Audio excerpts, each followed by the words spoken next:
Now, the Wizards beat the Celtics tonight to get back in that series. It's now 2-1 Boston. But you hear the crackling of the dumpster. This is the reason why. Watch Bradley Beal. Okay, that's a screen by Al Horford. Did Horford have a taser on him? And he gets the call. We get an offensive foul on Horford for that epic flop. Like a dolphin, emerging from the water. See, now here's the deal. If you're the real deal Bradley Beal, aren't you above that? I mean, this is no offense to, Marcus Smart, who does flop a lot.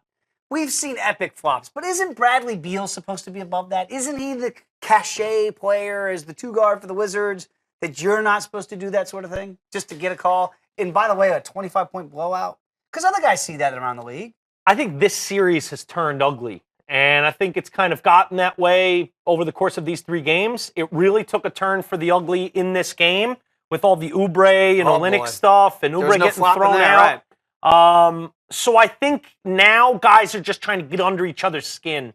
And I think when you can flop and you can dupe the ref into believing you, it pisses off the opponent.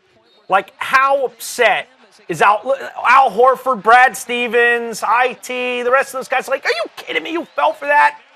It just goes to show that at this point, both teams are stooping to less than, I don't know what you'd say, sportsman and classy play. There's not a lot of that going on right now. No. There's a lot of dirtiness, a lot of high elbows, a lot of yapping, a lot of BS, a lot of shenanigans, and this is just the latest from what has been a really weird series with a lot of that stuff, the sidecar stuff. I'm not I always kid about being, Gran Torino, Clint Eastwood, get off my lawn, old guy. I'm not pining for the days of 90s basketball. Don't get me wrong. But that's a joke. There's no place in basketball for that. And but the same way there's no place in a whistle. I know. Right? If there's any contact now, we're blowing the whistle on these guys, and we're seeing it with James Harden. We're seeing it with Russell Westbrook when they were still playing, and we're seeing it now with calls. And the funny part is, as fans, we all seem to agree. None of us like it. As fans, it slows the game down. Yes. It makes for bad rhythm. It makes for bad flow. It's not a cohesive product to watch.